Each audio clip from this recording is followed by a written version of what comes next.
আমরা যাদেরকে বেশি ভালোবাসি এই দুনিয়ার জমিনে, যাদেরকে আমরা আপন মনে করি, বন্ধু মনে করি, অথচ সেই মানুষগুলোকে মাথার ঘাম পায়ে ফেলে অক্লান্ত পরিশ্রম করে তাদের মুখের খাবার যোগান দেওয়া হয়।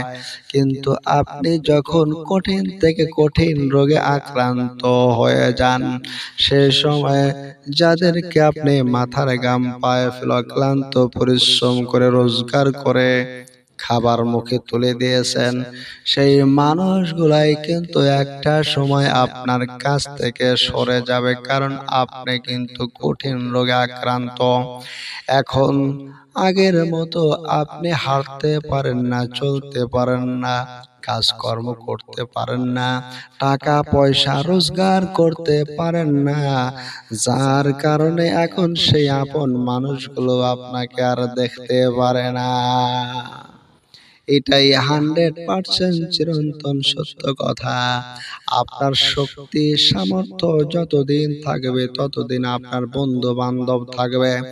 আপনার অর্থ সম্পদ জায়গা জমি পয়সা করি যতদিন থাকবে ততদিন আপনার বন্ধু বান্ধবী থাকবে, ততদিন আত্মীয় স্বজন আপনাকে ভালোবাসবে, ভক্তি করবে, আপনাকে চিফ গেস্ট হিসাবে দাওয়াত দিবে, আপনাকে বিভিন্ন জায়গায় প্রধান অতিথি হিসাবে মেহমান করে নিয়ে যাবে।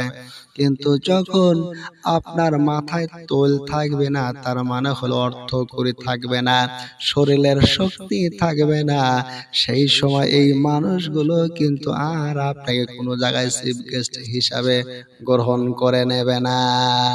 এটাই বাস্তবতা, এটাই চিরন্তন সত্য কথা। আমরা এই কথাগুলো 100% এখন আমাদের যাদের শক্তি সামর্থ্য রয়েছে, অর্থ সম্পদ রয়েছে, এই কথাগুলো তারা এখন 100% বিশ্বাস করতে পারে না। কিন্তু যখন এই শক্তি সামর্থ্য আর অর্থ সম্পদ চলে যায়, তখন 100% নয় 1000% তাদের বিশ্বাস হয়ে যায়। দুনিয়ার মানুষেরা আসলে এই দুটো জিনিসকে মূল্যায়ন করতে চায় না। একটা হলো শরীরের শক্তি, আরেকটি হলো অর্থ।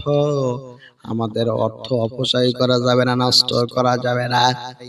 আমার আল্লাহ তাআলা আপনাকে আমাকে অর্থ রোজী করা নিষেধ করেন নাই। আমরা রোজগার করব, কিন্তু এইটা যেন বেহাগ পথে অযথা যেন নষ্ট না হয়। আপনি কঠিন পরিশ্রম করে মাথার ঘাম পায়ে ফেলে রোজগার করেছেন, সকাল থেকে সন্ধ্যা পর্যন্ত মাঠে ময়দানে পরিশ্রম করেছেন, অথবা আপনি অফিস আদালতে চাকরি বাকরি করেছেন, অথবা ব্যবসা বাণিজ্য করেছেন দোকানপাটে বসে, এই টাকাগুলো নষ্ট করা কিন্তু পরিশ্রম হয় না, খুব সহজ হয়। সুতরাং পয়সা করে দুনিয়ার জমিনে বেঁচে থাকার প্রয়োজন আছে, দরকার আছে আমার ভাইয়ের আমার, কিন্তু হালাল ভাবে করতে হবে, হালাল ভাবে নয়।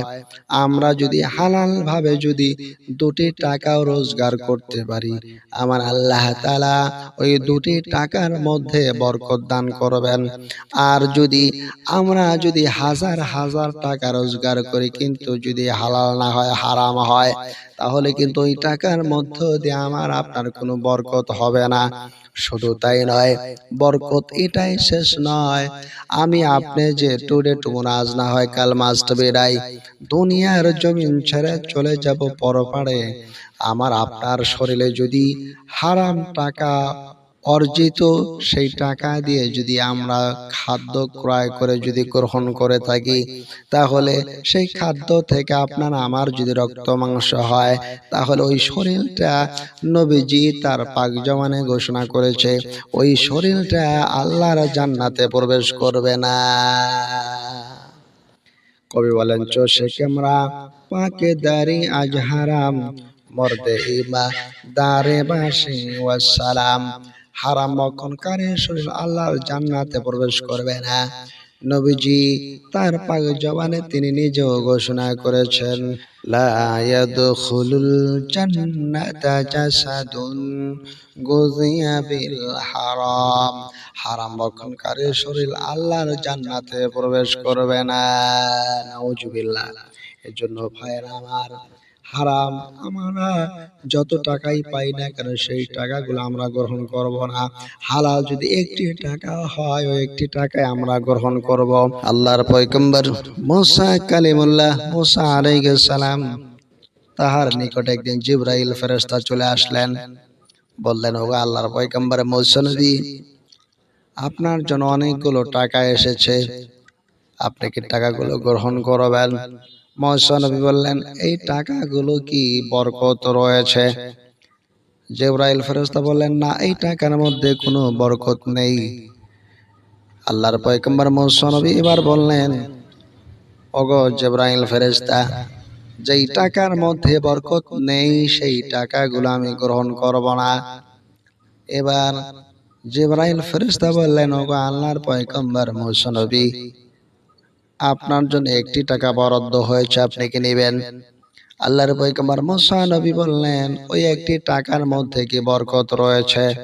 এবার জিবরাইল ফেরেশতা বললেন, হ্যাঁ, ওই একটি টাকার মধ্যে বরকত রয়েছে।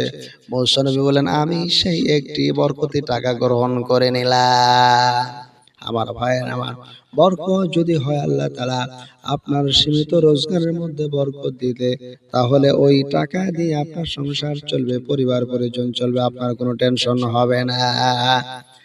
আর যদি হাজার হাজার টাকা আপনি রোজগার করেন কিন্তু যদি বরকত না থাকে, তাহলে ওই টাকা দিয়ে আপনার সারানা লাভ হবে না।